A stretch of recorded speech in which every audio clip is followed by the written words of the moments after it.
right, so what we're going to do is we're going to learn how to, of course, like I said, slice an apple safely, being that it's a round food. So how do we make it a stable situation that we then can process down even further?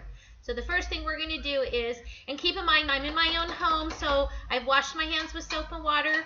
I don't need to wear gloves, but normally in a site or somewhere, this ring would not be acceptable. If it was just a band, this one would be. And of course my nails are nice and sharp, short, and they're clean, so that would be a fine reason to not have to wear gloves. So the first thing we're going to do is we're going to slice the apple in half.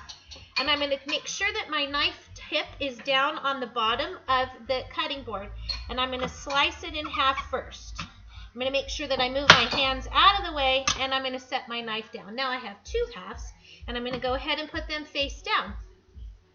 This way that it's safe and I don't have to worry about the food product rolling all over the place. We'll talk about coring the apple, but we'll do that another time when we talk about avocados.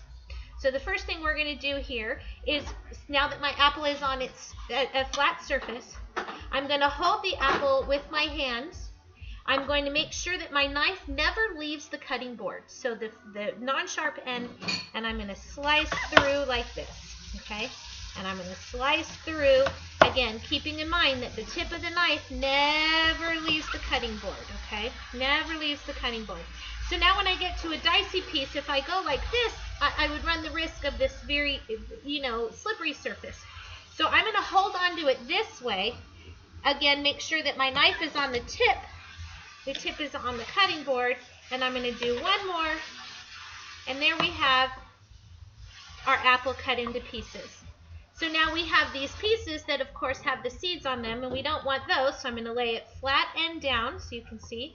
And I'm just going to cut that piece off. I'm going to cut that piece off, any piece that I don't want to eat. This one didn't have one, this one didn't have one, this one has a little one, but I'm going to go ahead and make sure that I cut that piece off, and I'm going to cut this piece off.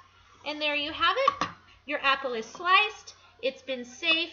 And of course you would do that with this second half. Now it's ready to be broken down further, or just eat with peanut butter, or eat with cheese, or whatever it is that you want to do.